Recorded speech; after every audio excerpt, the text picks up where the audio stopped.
Hey everybody, hope you're well. First off, thank you to everyone who's liked and had supportive comments for the music I've been posting. I do have more music coming sooner than later, hopefully. Some more covers, some more originals. So, just keep your ears open and your eyes peeled.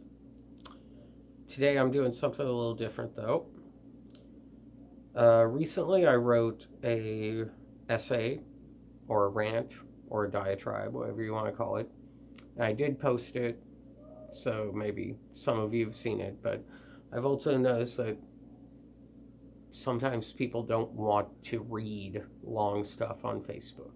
And so, anyway, um, I just really enjoy writing things. And so I felt like I should just read it out loud and let the power of the words speak for themselves, because I love and also hate to hear my own voice.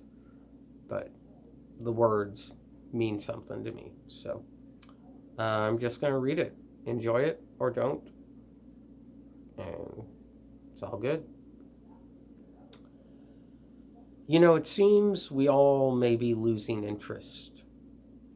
The gusto and the fight that we had at the beginning of this sickening experiment in isolation and instability is morphing into apathy and indifference. The constant barrage of panic porn, entitled protests of common sense, conspiracies that may not be conspiracies, but could be, and if you research or give credence to any possibility that they could be or could not be true, you are a terrible person in someone's eyes, either way.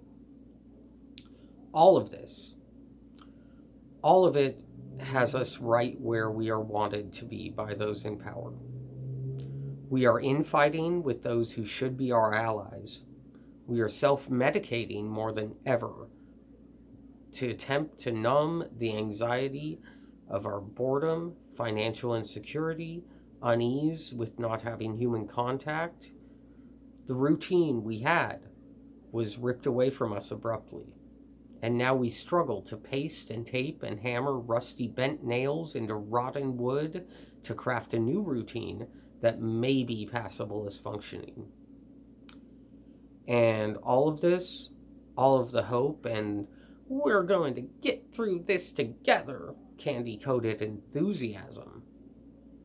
All the people who will never have to be as afraid of what their future may hold as you and I are. Well, they're getting together virtually to sing a dead man's song. Shit. I imagine John Lennon would not be pleased, but he would probably just laugh at the idiocy of all of it. Are we pawns? Are we cogs in the machine? Are we dogs or ponies in this dog and pony show? And does it even matter?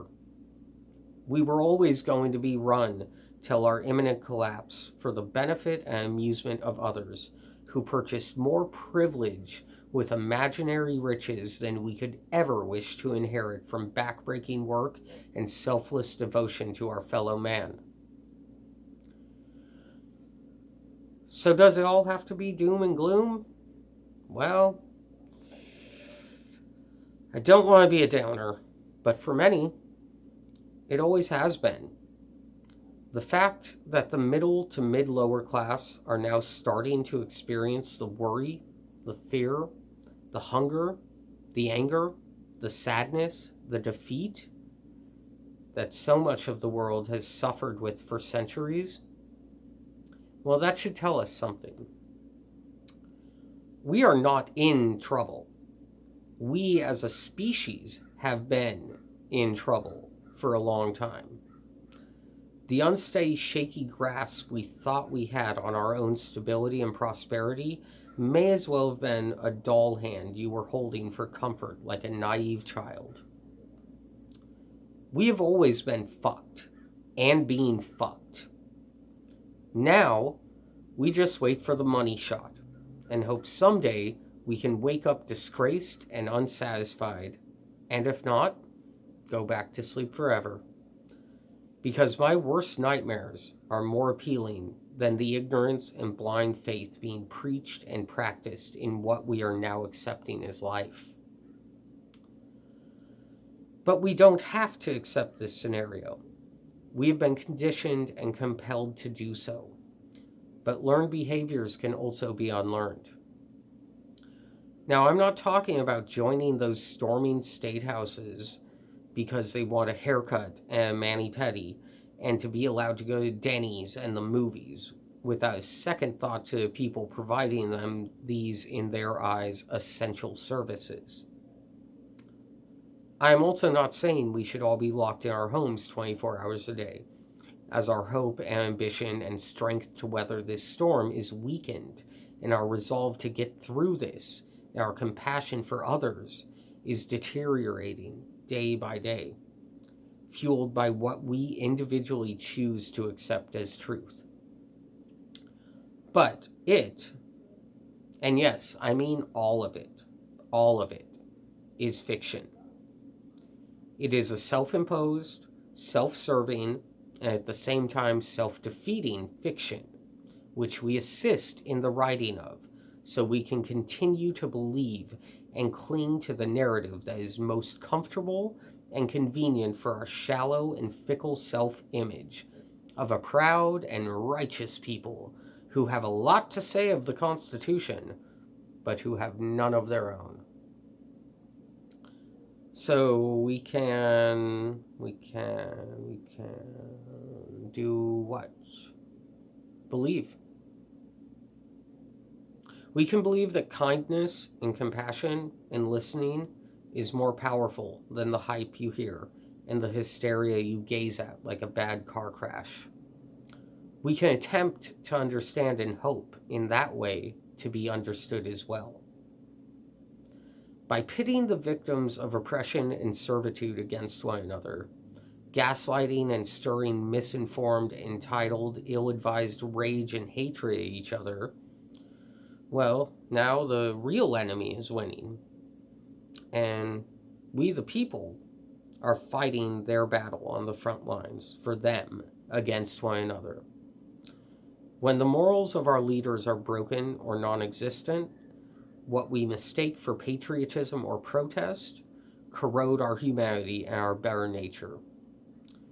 We attack one another, and this is the ultimate goal of the powerful. If we are fighting one another, their job is done. They don't have to fight a perceived enemy, because if the people are divided and each side believes they are fighting the real enemy, well, the real true enemy is watching their opponent abuse, discredit, antagonize, and slaughter one another. The unjust war against humanity, civility, decency, love, courage, compassion, and peace, well, it's being fought by the very same victims being injured and killed in the battle, while the powerful chuckle at our ineptitude and short attention span. And we pick sides, and we wave flags, and we sign petitions, and we sing songs. And the real enemy continues its advance, and all of us are the collateral damage.